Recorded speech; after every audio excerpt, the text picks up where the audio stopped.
만왕의 왕 내 주께서 왜 고초당했나. 이 벌레 같은 날 위에 그 보혈 흘렸네. 십자가 내가 처음 볼 때에 나의 맘에 큰 고통 사라져. 오늘 믿고서 내 눈 밝았네. 참 내 기쁨 영원하도다. 주 십자가 못 박힘은 속죄함 아닌가. 그 긍휼함과 그 은혜 말할 수 없도다. 십자가 내가 처음 볼 때에 나의 맘에 큰 고통 사라져. 오늘 믿고서 내 눈 밝았네. 참 내 기쁨 영원하도다. 늘 울어도 그 큰 은혜 다 갚을 수 없네. 나 주님께 몸 바쳐서 주의 일 힘쓰리. 십자가 내가 처음 볼 때에 나의 맘에 큰 고통 사라져. 오늘 믿고서 내 눈 밝았네. 참 내 기쁨 영원하도다. 십자가 내가 처음 볼 때에 나의 맘에 큰 고통 사라져. 오늘 믿고서 내 눈 밝았네. 참 내 기쁨 영원하도다.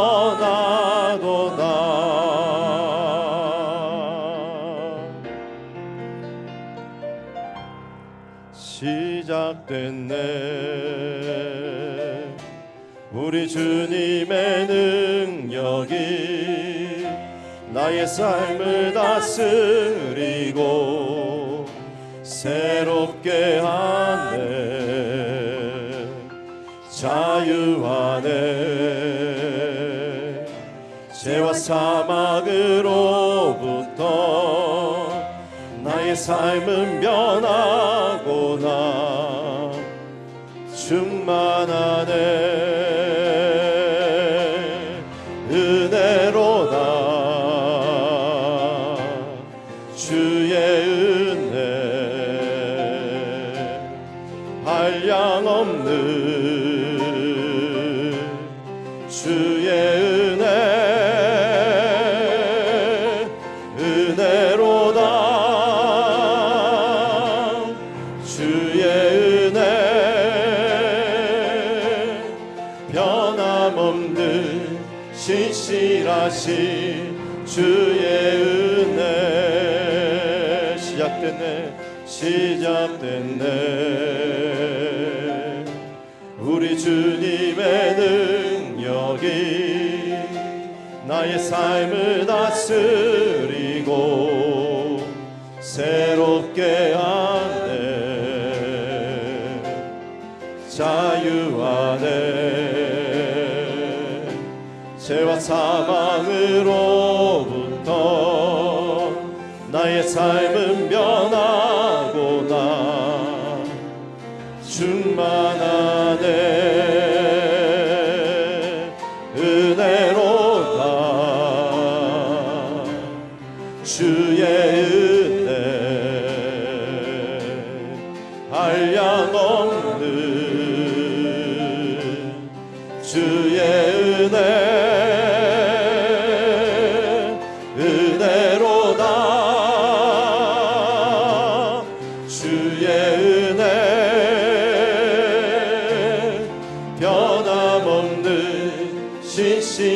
신실하신 주의 은혜로다 은혜로다 주의 은혜 한량없는 주의 은혜 은혜로다 주의 은혜 변함없는 신실하신 주의 은혜 은혜로다 은혜로다 주의 은혜 한량없는 주의 은혜 은혜로다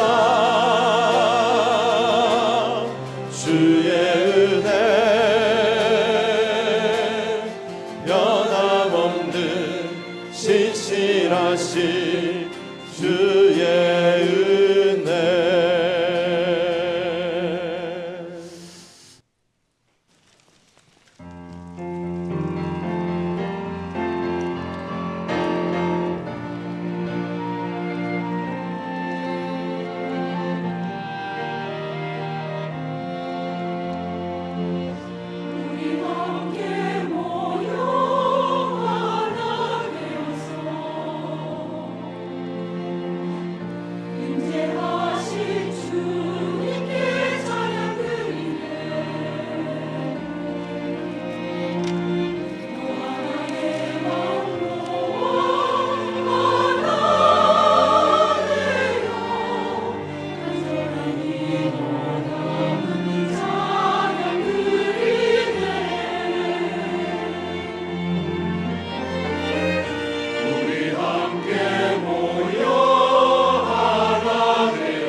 귀한 찬양 감사합니다. 우리 하나님 말씀 열왕기상 21장입니다. 1절에서 10절까지 있는 말씀을 한 절씩 교독하도록 하겠습니다.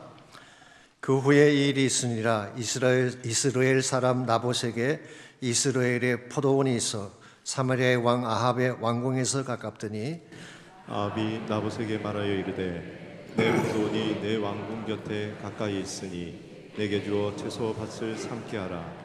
내가 그 대신에 그보다 더 아름다운 포도원을 내게 줄 것이요 만일 내가 좋게 여기면 그 값을 돈으로 내게 주리라.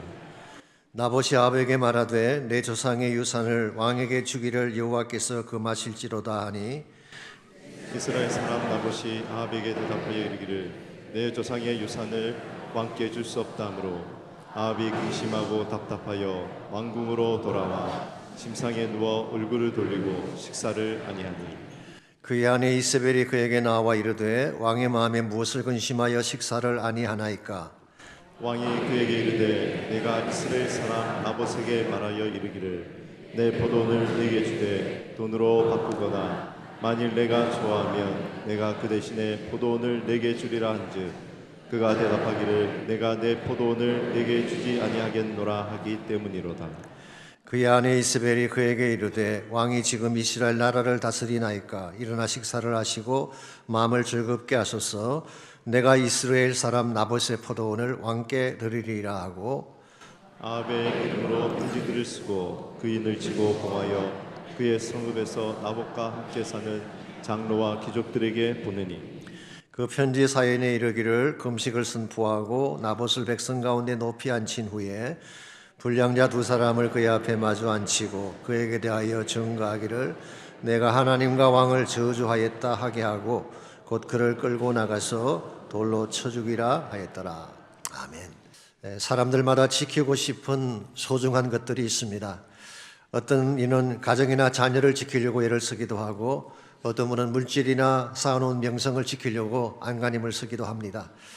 여자분들 중에는 자신의 미모나 몸매를 지키려고 전심을 쏘기도 하죠.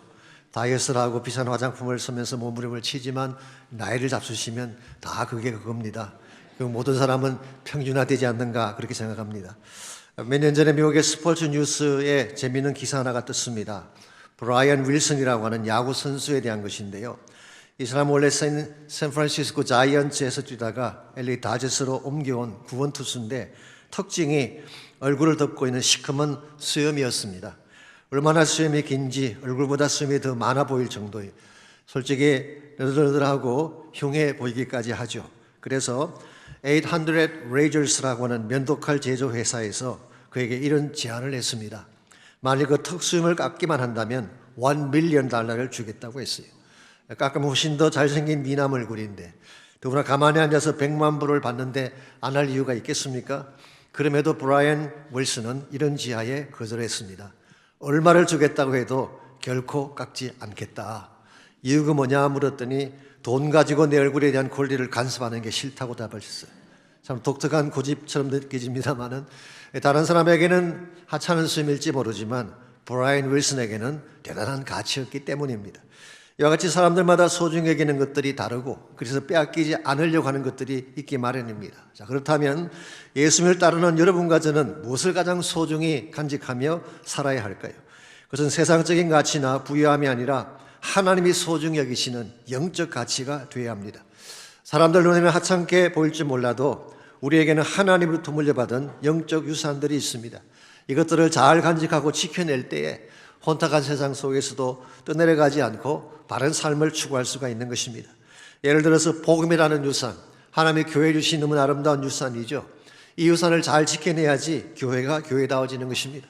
사랑과 믿음의 유산 얼마나 귀한 것입니까? 이것을 잘 간직을 할 때 우리 삶이 아름답고 거룩하게 되는 것입니다. 한국교회 같은 경우는 새벽기도라는 아름다운 유산이 주어지지 않았습니까? 이것이 한국교회를 얼마나 경건하고 견고하게 만드는 초석이 되었는지 교구사를 공부해보면 누구나 알 수가 있습니다. 한국의 새벽기도는 길선주 목사님이 1906년도에 평양 장대현교회에서 공적으로 처음 시작을 했다고 합니다. 그런데 이 새벽기도회가 1907년도에 부흥운동의 도화선이 되었다고 역사가들은 기록하고 있습니다. 이런 면에서 기도라는 유산 귀한 것입니다. 이 유산을 잘 간직해야지 참된 능력과 권세를 맛보며 살 수가 있는 것입니다. 문제는 이와 같은 우리의 영적 유산을 빼앗아 가려고 하는 자들이 많다는 것입니다. 첫 번째가 세상입니다. 세상의 물질주의와 인본주의가 우리 영적 유산을 빼앗아 가려고 노력을 하고 있습니다. 흔히 하는 말 중에 신앙이 밥 먹여주냐, 돈이 최고야, 하나님이 어디 있느냐, 이와 같은 인본주의적 사상이 알게 모르게 우리를 공격하고 우리의 신앙을 무너뜨리려고 하고 있죠. 두 번째는 대적자들입니다. 하나님을 부인하고 기독교를 공격하는 무리들을 말합니다. 이들은 고등학교 내 기도 모임을 폐지하고 법원에서 십계명판을 떼어버리고 심지어 크리스마스를 헐리데이라고 부르겠던 무리들이죠. 그뿐이 아닙니다. 동성애를 합법화하고 이것을 학교에서 가르치게 함으로써 우리의 자녀라고 하는, 가정이라고 하는 가장 소중한 유산을 빼앗으려고 시도를 하고 있습니다. 그런데 이 모든 악한 시도 뒤에는 사탄이 있습니다. 그러나 하나님의 자녀들이 믿음 안에서 축복되게 사는 것을 참아보지 못하는 존재입니다. 그래서 어떻게 하든지 자녀됨의 축복과 신앙 유산을 빼앗아감으로써 자신의 노예를 삼으려고 안간힘을 쓰고 있습니다. 그러므로 우리가 받은 신앙의 유산이 얼마나 소중한지를 바로 깨닫고 이것을 지켜내지 않게 되면 하나님이 기뻐하시는 바른 삶을 살아갈 수가 없습니다. 이런 면에서 이 아침 우리가 물어야 될 중요한 질문은 이것입니다. 어떻게 하면 악한 자들의 공격에도 불구하고 하나님이 주신 소중한 축복을 잘 지켜내며 살 수 있을까입니다. 오늘 같이 뭔가 본문에 보시면은 아합이 나봇의 포도원을 빼앗은 사건을 소개하고 있습니다. 1절을 보시면은 그 배경이 이렇게 소개가 되어 있습니다. 그 후에 이 일이 있으니라. 이스라엘 사람 나봇에게 이스라엘의 포도원이 있어 사마리아의 왕 아합의 왕궁에서 가깝더니라고 했어요. 여기 보시면 그 후에라는 표현이 나오는데요. 이것은 앞장에서 다뤄왔던 아람과의 전쟁 이후를 말하는 것입니다. 지난주에 소개해드린 것처럼 하나님의 특별한 은혜로 두 번씩이나 위기를 넘기고 승리하게 해주셨잖아요. 그랬으면 이제라도 하나님께 감사하고 무너진 백성의 영성을 회복하는 데 전심을 쏟았더라면 참 좋을 텐데 아합은 그렇게 하지 않았습니다. 자신의 왕궁을 더 확장하는 데에 관심을 쏟았어요. 여기서 말하는 왕궁은 아합의 별궁을 말하는 것입니다. 본궁은 사마리아에 있는데 이스라엘 평지에 별궁을 세워놓고 별궁을 더 확장시키려는데 관심을 갖고 있었어요. 이스라엘 평지는 갈멜산 밑에 있는 큰 평원을 말합니다. 포도원과 밀밭이 많은 곡창지대죠. 여기에 나봇이라고 하는 사람이 포도원이 있었는데 나봇이라는 이름의 뜻이 삭트다라고 하는 의미를 갖고 있습니다. 아마도 조상대대로 그곳에 살면서 농사를 지었던 평범한 인물이 아닌가 짐작할 수가 있습니다. 근데 2절을 보시면은 아합이 나봇에게 말하 이르되 내 포도원이 내 왕궁 곁에 가까이 있으니 내게 주어 채소밭을 삶게 하라. 내가 그 대신에 그보다 더 아름다운 포도원을 내게 줄 것이요 만일 내가 좋게 여기면 그 값을 돈으로 내게 주리라. 아합이 나봇에게 이야기합니다. 너의 포도원이 내 왕궁 곁에 있으니까 나에게 주어서 채소밭을 삶게 하라. 여기서 채소밭이라고 하는 것은 실제로는 정원을 말하는 것입니다. 나물이나 배추를 심는 채소밭이 아니라 가든을 말하는 것입니다. 사실은 유홍지를 만들겠다는 것이죠. 어떤 성경학자는 우상 숭배의 장소로 삼으려겠다 그렇게 해석하기도 합니다만은 어쨌든 이것은 모든 것을 가진 왕이 가난한 백성의 작은 포도원을 빼앗으려고 하는, 저는 이것을 탐심이라고 생각합니다. 모든 문제의 근원에는 탐심이 존재하고 있죠. 4세기 밀라노의 주교를 역임했던 엠브로시우스는 나봇의 이야기라는 그의 책에서 오늘 이 본문의 사건을 가난한 민중을 착취하는 부자들의 탐욕이라고 그렇게 해석했어요. 그래서 그는 이런 말을 그 책에 적어 놓았습니다. 부잣집 금술동에 담긴 값비싼 술은 가난한 사람들의 피다. 그런 이야기를 했어요. 예나 지금이나 가진 자의 탐욕, 그래서 가지지 못한 자들의 것을 빼앗으려고 하는 것은 엄청난 사회 문제를 일으키고 있죠. 지금도 그런지는 모르겠습니다만 한때 한국에서요 재벌 2세나 3세들이 빵집을 하는 것이 유행했던 적이 있었습니다. 그 바람에 동네 빵집들이 많이 문을 닫았다고 합니다. 재벌 자녀들이야 그것 없이도 잘 살 수 있겠지만 동네 빵집 주인들은 그렇지 않습니다. 가족의 생계가 걸려있는 심각한 문제이죠. 저의 개인적인 생각이긴 합니다만은 이런 탐심의 문제를 풀지 아니하면 한국 사회가 절대로 건강하게 상승될 수 없다고 생각합니다. 오늘 본문에 나오는 아합의 케이스가 바로 그런 케이스죠. 아합이 왕이라는 직분을 사용해서 가난한 농부의 밭을 빼앗으려고 한 것입니다. 근데 2절 하반부를 보시게 되면 아합이 제시한 조건이 그렇게 나쁜 것만은 아니었던 것 같습니다. 그 대신에 그보다 아름다운 포도원을 너에게 줄 것이다. 너가 만일 원한다면 그 값을 돈으로 쳐서 주겠다. 그렇게 제안을 했어요. 그러므로 본인이 원하기만 한다면 더 좋은 포도원도 가질 수가 있게 되고, 혹시 더 원한다면 캐시로 값을 지불받을 수도 있는 그런 케이스였습니다. 그럼에도 불구하고 삶들을 보시면은 나봇이 어떻게 대답을 하나요? 나봇이 아합에게 말하되 내 조상의 유산을 왕에게 주기를 여호와께서 금하실 것입니다. 여기서 나봇은 두 가지 이유 때문에 아합의 제안을 거절했습니다. 첫 번째는 내 조상의 유산이기 때문이라고 했어요. 아무리 작은 포도밭이지만 조상이 물려준 유업인데, 이거는 조상들의 숨결이 담겨 있고 그들의 땀과 수고가 담긴 유산인데, 이것을 어떻게 다른 밭과 바꿀 수가 있겠냐는 거예요. 여러분, 조상이 남긴 유산은 돈으로 환산할 수 없는 가치를 가지고 있죠. 두 번째 이유는 여호와께서 금하시기 때문이라고 했습니다. 아신대로 이스라엘 백성이 가나안 땅을 정복했을 때 하나님께서 그들에게 땅을 분배해 주셨죠. 그러므로 이스라엘 백성이 받은 모든 땅은 원천적으로 하나님의 소유였던 것입니다. 그래서 레위기 25장 23절에 보면 토지를 영영이 팔지 말 것은 토지는 다 내 것이기 때문이다 라는 말씀이 적혀 있습니다. 나봇은 이 말씀을 기억하고 하나님이 금지한 이 매매를 내가 어떻게 할 수 있겠느냐라고 해서 거절을 한 것입니다. 우리는 여기에서 나봇이 지키고자 했던 것이 무엇인지를 정확하게 알 수 있습니다. 단순히 포도원이라는 땅이 아니었어요. 그것 때문이라면 아합이 제시한 것이 더 좋은 땅이니까 언제든지 옮겨갈 수도 있고 돈으로 받으면 되는 것인데, 이 포도원이라는 땅이 진정한 이슈가 아니었습니다. 조상이 남겨준 신앙의 유산을 팔 수 없다는 거예요. 한 걸음 더 나아가서 하나님이 주신 말씀을 돈 몇 푼 때문에 어길 수가 없다는 것입니다. 저는 이와 같은 것을 믿음이라고 생각합니다. 영적 유산을 지키기 위해 눈에 보이는 세상적 제한을 거절하는 삶, 이게 바로 믿음의 삶이고 신앙인의 삶인 것입니다. 오늘 여러분과 저에게도 이와 같은 믿음이 필요합니다. 그래야지 혼탁한 세속주의에 떠내려가지 아니하고 하나님이 기뻐하시는 다른 방향으로 살아갈 수가 있는 것입니다.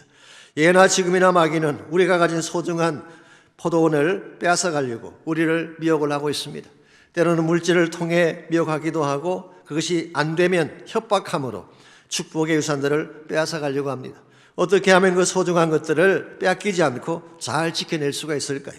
오늘 본문에 소개된 나봇의 케이스를 통해서 하나님이 우리에게 주신 축복을 지켜내는 세 가지 비결을 함께 정리해 보려고 합니다. 첫 번째로, 하나님이 주신 소중한 축복을 지키려면 바른 가치관을 가져야 됩니다. 바른 가치관. 그래야지 내가 가진 것을 빼앗기지 않고 넘기지 않게 되는 것입니다.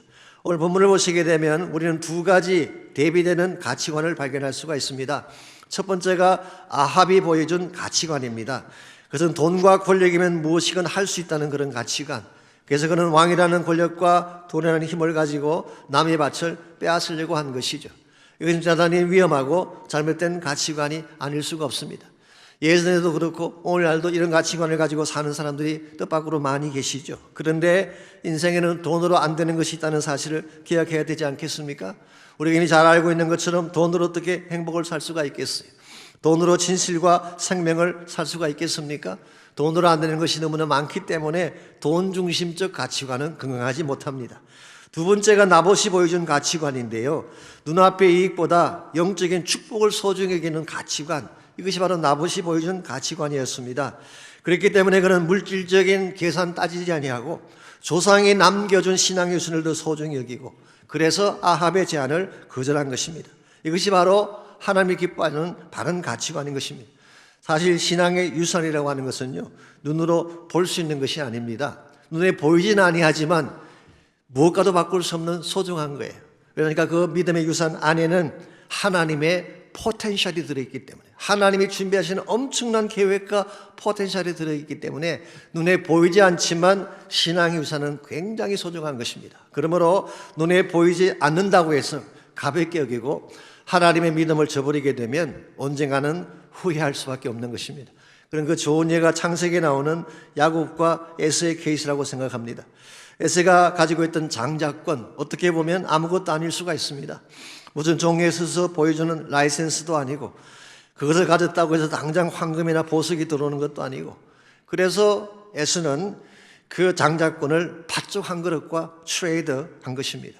당장 허기진 배를 채우는 것이 중요하지 이런 분이 장자권이 무슨 가치가 있을까? 이런 의미에서 그는 굉장히 프랙티컬하게 실용적인 차원에서 본인이 가진 장자권을 넘긴 것입니다. 이것이 프랙티컬한지는 모르겠습니다만은 지혜로운 판단은 결코 아니었습니다. 나중에 에스가 본인이 했던 일을 후회하고 돌이키려고 했지만은 too late. 결국 그는 산악지대를 서성이는 에돔 족속의 조상이 되었고 하나님의 축복권 바깥으로 밀려나는 존재로 살게 되죠. 그 반면에 야곱이라는 사람은 장자권이 가지고 있는 영적 가치를 알고 있었습니다. 아브라함이 가진 믿음의 유산을 이어받는 소중한 것이 장자권이다라고 하는 것을 야곱은 알고 있었던 것입니다. 여러분, 하나님이 아브라함과 언약을 체결하시고 어떤 약속을 주셨나요? 이건 굉장한 약속입니다. 내가 너에게 복을 주고 너로 하여금 큰 민족을 이룩하게 하고 그리고 너를 통하여서 온 열방이 복을 받게 하는 이런 엄청난 하나님의 계획이 담겨져 있는 언약을 아브라함에게 주신 거예요. 그러므로 아브라함의 후손이 되고 아브라함의 유산을 이어받는다고 하는 것은 세상에 무엇과도 바꿀 수 없는 엄청난 축복의 유산이 되는 것입니다. 그래서 오늘날까지도 믿음의 조상을 이야기할 때 어떻게 표현하나요?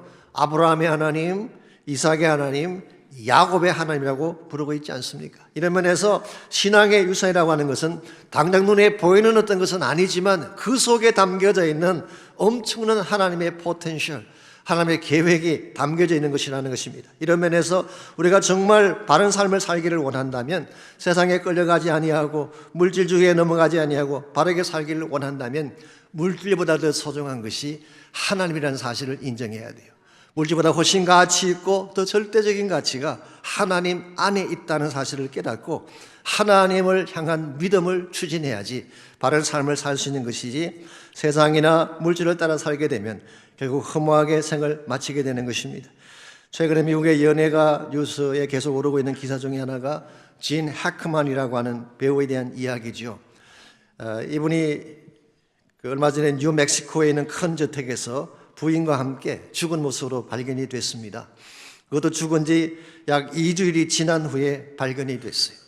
식탁 위에는 타이레놀 알이 흩어져 있고 애완용 개 2마리도 함께 죽어 있었습니다. 여러분, 진 해크만은요 2차례나 아카데미 상을 수상할 정도로 뛰어난 배우였습니다. 프렌치 커넥션이라고 기억나시나요? Unforgiven, 그런 영화에, 기라성 같은 영화에 출연을 하면서 한때 아이콘 같은 존재로 엄청난 명성을 떨쳤던 사람, 그러므로 그런 돈이 많은 부자였습니다.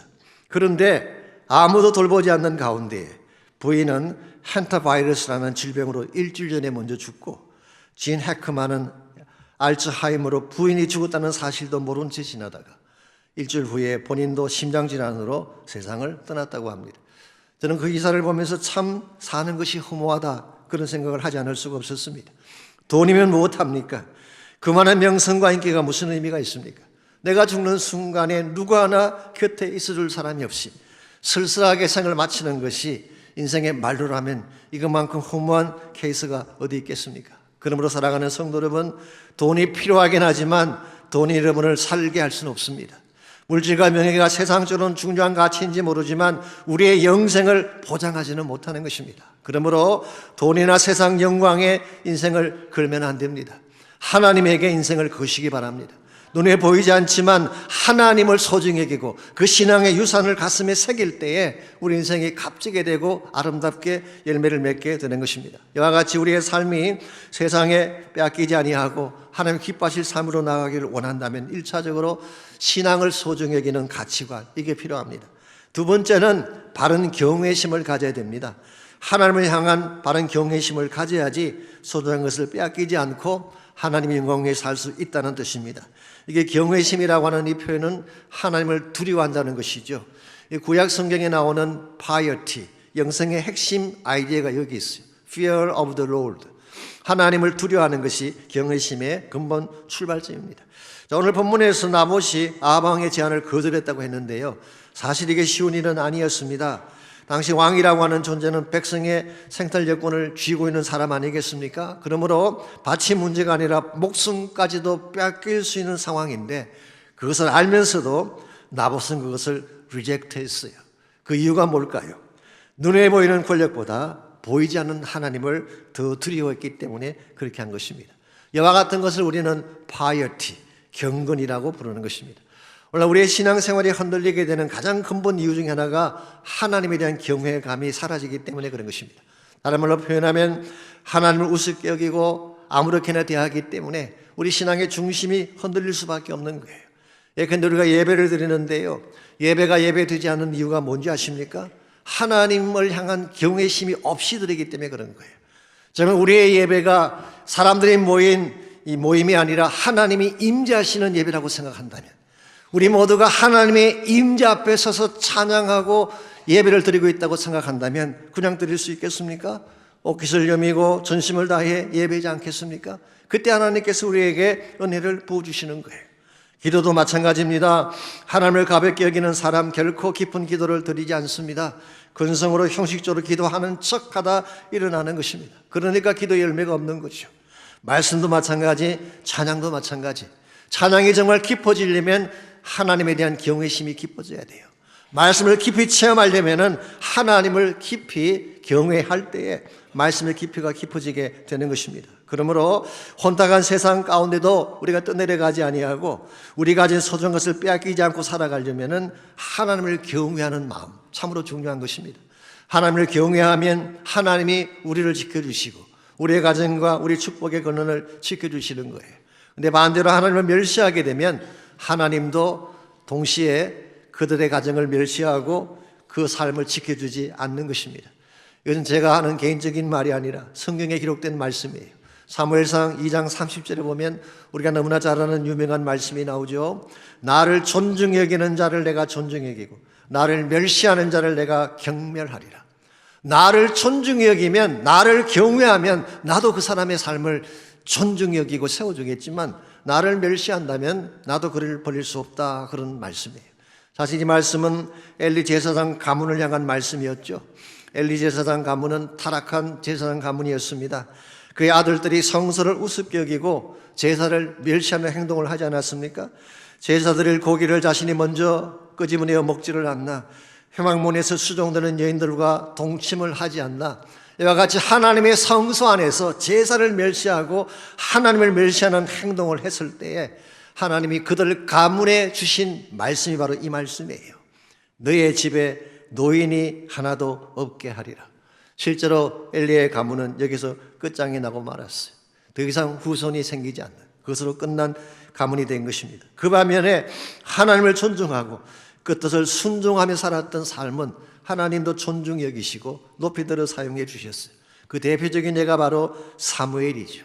사무엘은 엘리 제사장과 정반대로 하나님을 존중하는 삶을 살았기 때문에 하나님이 가장 소중할 때 가장 귀하게 사용했던 위대한 인생이 되었습니다. 아시겠지만 사무엘은요, 이스라엘 역사상 유일하게 백성의 통치자 역할도 하고 제사장 역할도 하고 선지자 역할도 했던 이 three offices, 가장 중요한 세 가지 직을 동시에 감당했던 유일한 인물이에요. 신약 성경을 보면 딱 한 분이 더 계시긴 합니다. 그분이 바로 예수님이시죠. 예수님은 선지자로서 말씀을 선포하셨고 제사장으로서 영원한 속죄의 제사를 십자가상에서 드리셨고 그리고 왕으로서 다시 오실 것입니다. 이 세 가지 직분을 동시에 가지고 있던 유일한 분이 예수님인데 구약 성경에 사무엘이 이와 동일한 역할을 한 것입니다. 그는 마지막 사사로서 통치자 역할을 했어요. 그리고 제사장으로서 이스라엘의 모든 제사와 기도를 인도하는 역할을 했습니다. 무엇보다 그는 선지자로서 사사시대를 종결하고 하나님 말씀을 따라 왕을 세우고 왕정시대를 열었던 위대한 인물이었어요. 그런데 이 모든 사무엘에 누렸던 축복이 무엇으로부터 시작됐다고요? 하나님을 존중하고 경외하는 삶으로부터 시작된 것입니다. 그래서 잠언 1장 7절은 이렇게 기록합니다. 여호와를 경외하는 것이 지식의 근본이라고 했어요. 모든 지혜와 지식의 근본 출발점이 하나님을 경외하는 것이라는 것입니다. 시편 34편 9절과 10절은 이렇게 기록합니다. 너희 성도들아 여호와를 경외하라. 그를 경외하는 자에게는 부족함이 없도다. 젊은 사자는 궁핍하여 줄일지라도 여호와를 찾는 자는 모든 좋은 것에 부족함이 없으리로다. 여호와를 경외하면 하나님이 우리의 모든 현재적 필요를 다 채워주신다, 그런 약속입니다. 잠언 23장 17절 18절은 이렇게 기록합니다. 내 마음으로 죄인의 형통을 부러워하지 말고 항상 여호와를 경외하라. 정령이 내 장래가 있겠고 내 소망이 끊어지지 아니하리라. 하나님을 경외하는 자의 앞날은 하나님이 책임져 주신다는 거예요. 정리하면 이렇습니다. 여호와를 경외하면 하나님께서 우리의 과거, 우리의 현재, 우리의 미래를 다 책임져 주셔서 우리 인생의 잔이 넘치게 하신다는 거예요. 여기에 우리 인생의 진정한 승리의 비결이 있습니다. 하나님을 경외하게 되면, 하나님을 두려워하게 되면 하나님 이외의 다른 모든 것들을 두려워하지 않게 되는 거예요. 그때 우리는 무슨 일을 당할지라도 낙심하지 아니하고 절망하지 아니하고 승리자로 살게 되는 것입니다. 오래전에 루마니아가 공산 치하에 있었을 때 루마니아에서 사역했던 분 중에 리차드 범벌란트라는 유명한 목사님이 계셨습니다. 이분이 쓴 하나님의 지혜운동이라는 책에 보면 이런 일화 하나가 소개가 되어 있습니다. 이분이 14년 동안 재판도 없는 가운데서 감옥 생활을 했습니다. 그중에 3년간은 빛이 완전히 차단된 독방에서 홀로 지냈다고 합니다. 그러니 그 절망감이 얼마나 컸겠습니까? 또 언제 끌려나가서 처형당할지 모르는 상황에서 불안과 공포심이 그의 마음을 장악할 때가 한두 번이 아니었을 것입니다. 그럼에도 그분은 믿음이 무엇인지를 증명하려 하지 않고 오히려 믿음이 어떤 것인지를 보여주는 삶을 살았다고 합니다. 한 번은 이분이 성경을 읽으시다가 성경 속에 두려워하지 말라는 말씀이 몇 번이나 나오는가 카운트를 해봤대요. 그랬더니 366번이 나오더래요. 즉 1년 내내 매일 한 말씀씩 붙들라고 해서 주신 것입니다. 근데 불현듯 이런 질문이 떠올랐습니다. 아니 1년이 365일인데 왜 366번을 주셨을까? 이 질문과 함께 그 다음 순간 성령께서 이런 말씀을 그의 마음속에 던져주십니다. 이놈아, 4년마다 한 번씩 유년이 있다는 것은 왜 모르느냐? 유년이 오면은 2월 29일까지 있으니까 한 곳에 더 필요했던 것이죠. 이처럼 섬세하신 분이 하나님. 범브란트는 이 하나님을 경외했기 때문에 다른 어떤 것도 두려워하지 않고 끝까지 믿음을 지키고 승리자로 감옥을 나온 것입니다.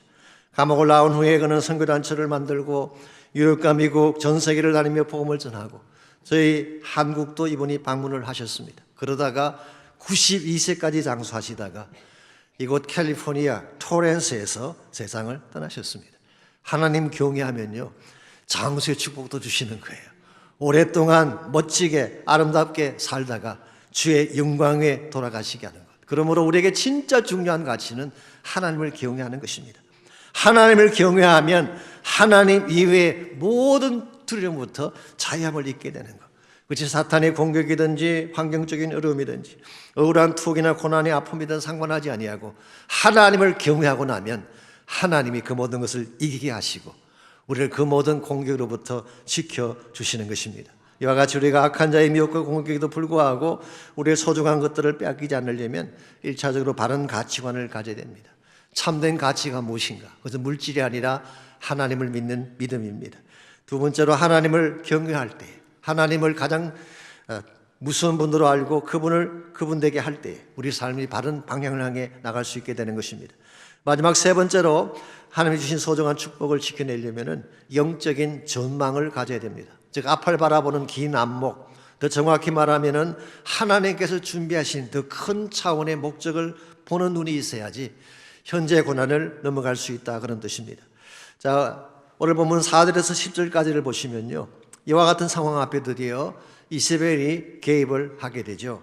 먼저 4절을 보시면은 아합이 이 나봇의 거절을 당한 후에 자기 침상에 돌아와서 얼굴을 돌리고 식사를 아니했다고 했습니다. 이걸 보면 참 한심한 생각이 들지 않습니까? 일국의 왕이라고 하는 사람이 그 하나 때문에 식음을 전폐하고 뒤로 돌아눕는 그런 한심한 모습. 그때 이세벨이 왜 그러느냐 물었어요. 그랬더니 6절에서 아합이 대답을 합니다. 왕이 그에게 이르되 내가 이스라엘 사람 나봇에게 말하 이르기를 내 포도원을 내게 주되 돈으로 바꾸거나 만일 내가 좋아하면 내가 그 대신에 포도원을 내게 주리라 한즉 그가 대답하기를 내가 내 포도원을 내게 주지 아니하겠노라 하기 때문이로다. 자, 이 말을 들은 이세벨이 7절에서 뭐라고 했나요? 그의 아내 이세벨이 그에게 이르되 왕이 지금 이스라엘 나라를 다스리나이까 일어나 식사를 하시고 마음을 즐겁게 하십시오. 내가 이스라엘 사람 나봇의 포도원을 왕께 드리겠습니다. 여기서 내가 내가 나서서 직접 그 포도원을 빼앗아서 당신에게 주겠다는 의미예요. 여기에는 하나님이라는 존재는 안중에도 없습니다. 내가 마음대로 할 수 있다는 자신감이 묻혀 있죠. 그런데 8절에서 10절까지 보게 되면 그 방법이 너무나 사악하고 잘못되어 있습니다.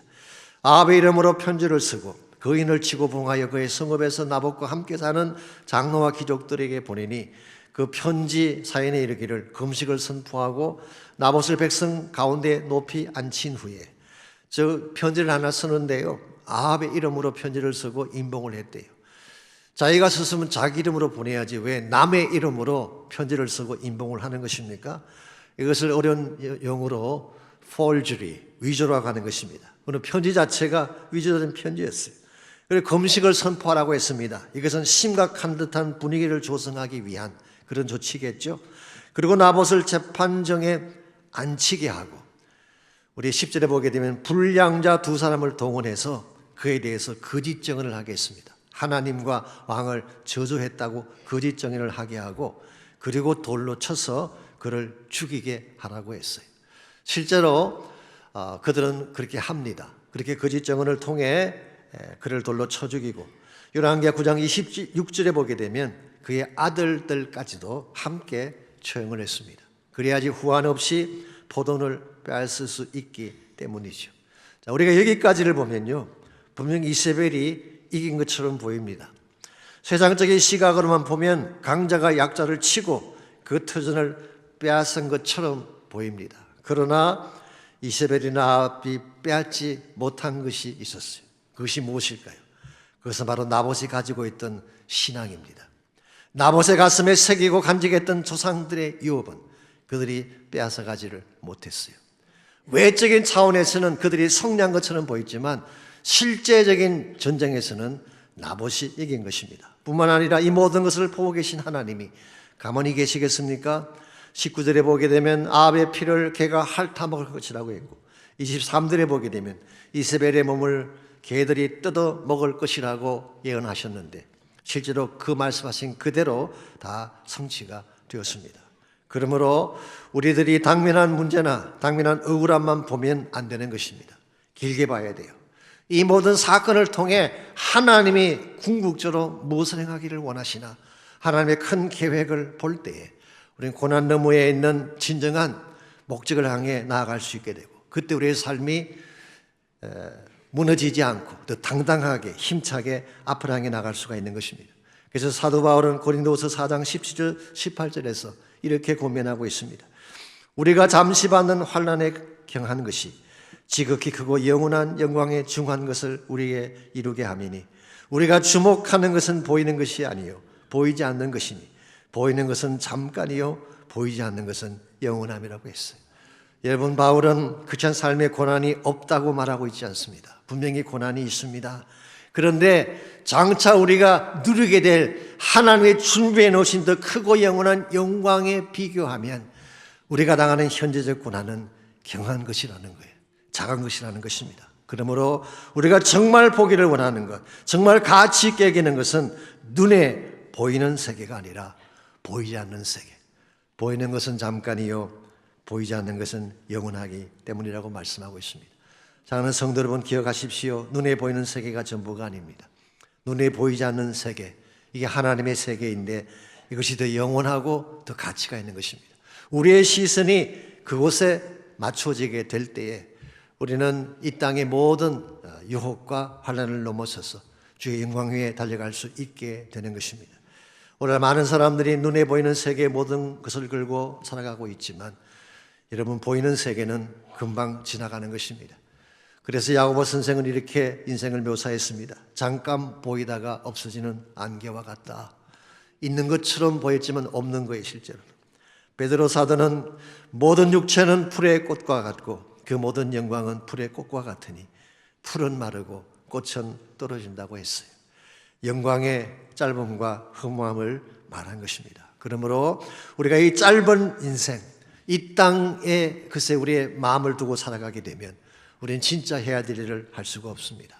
눈에 보이지 않지만 더 영원한 세계를 바라보며 주님 다시 오실 그날을 준비하며 그분의 부르심과 목적을 향해 나아갈 때 우리 삶의 진정한 가치를 회복하게 되고 하나님의 기뻐하는 열매를 맺으며 살게 되는 것입니다. 마태복음 20장에 보시면은 예수님께서 말씀하신 유명한 비유, 포도원 일꾼에 대한 비유가 나오고 있습니다. 포도원 주인이 일꾼을 구하기 위해 제3시에 장터에 나가 보니까 놀고 있는 사람들이 있었어요. 제3시라고 하는 것은 요즘 시간으로 아침 9시를 말합니다. 그들을 포도원에 들어와서 일을 하라고 했어요. 근데 6시에 나가 보니까 또 노는 사람이 있어요. 9시에 나가 보니까 또 노는 사람이 있어요. 그들도 다 포도원에 들어와 일을 하게 하라고 했는데요. 심지어 제11시라고 하는 것은 오후 5시를 말합니다. 이제 1시간만 지나면 문을 닫는, 하루가 저무는 그런 시각, 마지막 시각이죠. 근데 그 시각에도 장터에서 놀고 있는 사람이 있었어. 그들마저도 주님의 포도원에 들어와서 일을 하라고 하셨어요. 이것을 한마디로 우리는 은혜라고 말하는 것입니다. 하나님께서는 여러분과 저를 주님의 포도원으로 초청하셔서 그 포도원에서 일을 시키는 거예요. 우리가 세상 장터에서 아무리 많은 시간을 보내도 그것은 의미가 없습니다. 여러분이 세상 장터에 머무시면서 아무리 많은 업적을 세우고 위대하다고 생각하는 일들을 행했다고 할지라도 세상 장터에서 행한 것은 아무런 가치가 없습니다. 왜냐하면 우리가 세상 장터에서 했던 그 모든 일들 가운데 사망선을 넘길 수 있는 것은 아무것도 없기 때문에 오직 한 가지 주님의 포도원에서 일한 것만 카운트되는 것입니다.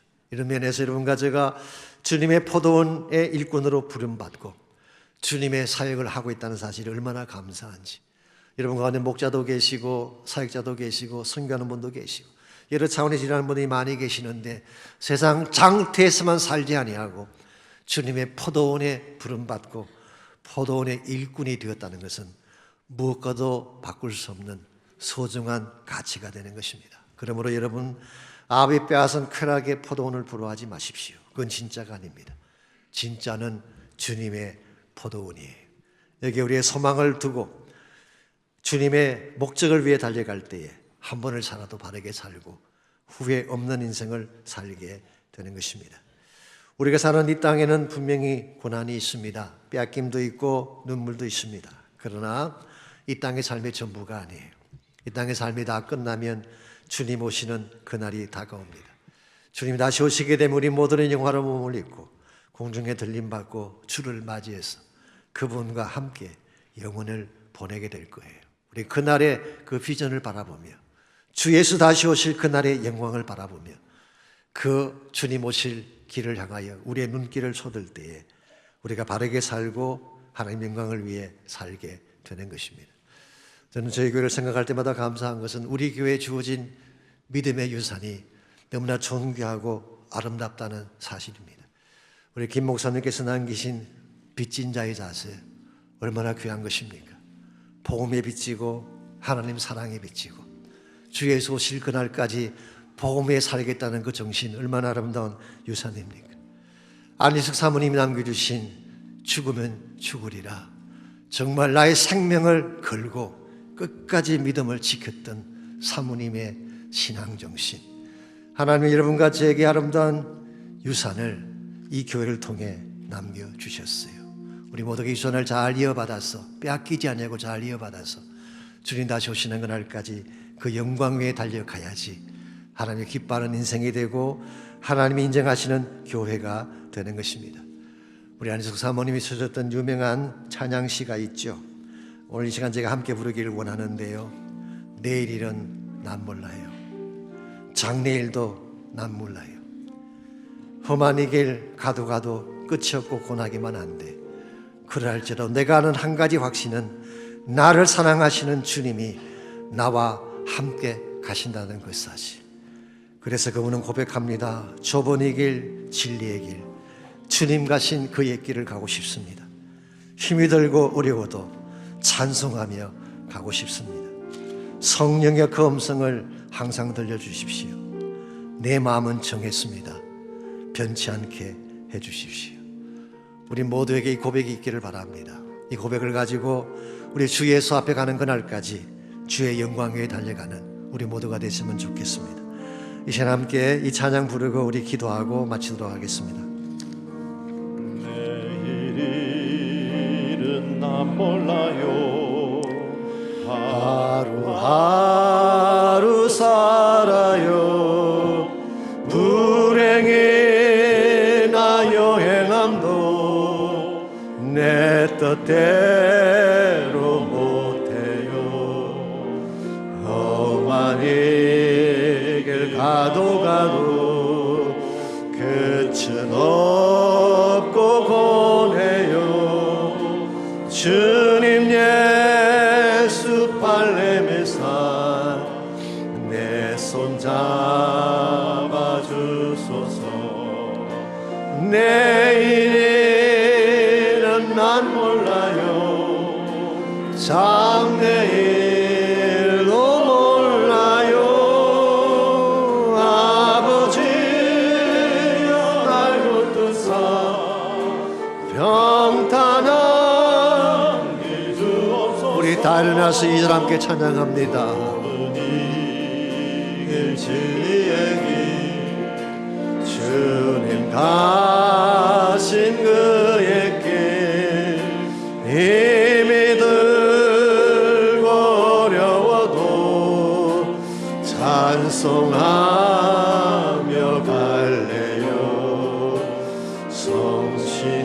성신이여 음성을 항상 들려주소서. 내 마음은 정해서요 변치 말게 하소서. 내일은 난 몰라요. 장래일도 몰라요. 아버지여 아버지여 주신 성령 이루소서. 내일은 난 몰라도 가는 길 난 알아요. 내 가슴에 세운 진리 밟고 말고 하네요. 예수님의 그 언약은 사랑이 힘나요. 용감하고 겸손하여 그 사랑 전할래요. 내일은 난 몰라도 가는 길 난 알아요. 아버지여 아버지여 언제 가서 배우니까. 내일은 난 몰라도 내일은 난 몰라도 가는 길 난 알아요. 가는 길 난 알아요. 아버지여 아버지여 언제 가서 배우니까. 하나님 감사합니다. 이 세상 포도원이 전부가 아니라 주님 준비하신 포도원이 진짜요 그 속에 참된 목적과 가치가 있다는 사실을 깨닫게 하시니 감사합니다. 이 신앙의 유산 저버리지 않는 저희를 되게 하시고 믿음의 유산 잘 간직해서 주 예수 다시 오시는 그날까지 주의 나라 영광에 달려가는 저희 모두와 저희 교회가 되게 하여 주시옵소서. 이제는 우리 구주 예수 그리스도의 은혜와 하나님 아버지의 무한하신 사랑과 성령님의 충만한 임재하심이 예배를 마치고 나가는 모든 성도 한 분 한 분에게 그들의 가정과 삶의 터전과 자녀들과 자손들 위해 특별히 주님께서 68년 전에 피값으로 세우신 이 몸된 제단 위에 이제로부터 우리 주님 다시 오시는 그날까지 항상 함께 하시기를 예수님의 이름으로 간절히 축원하옵나이다.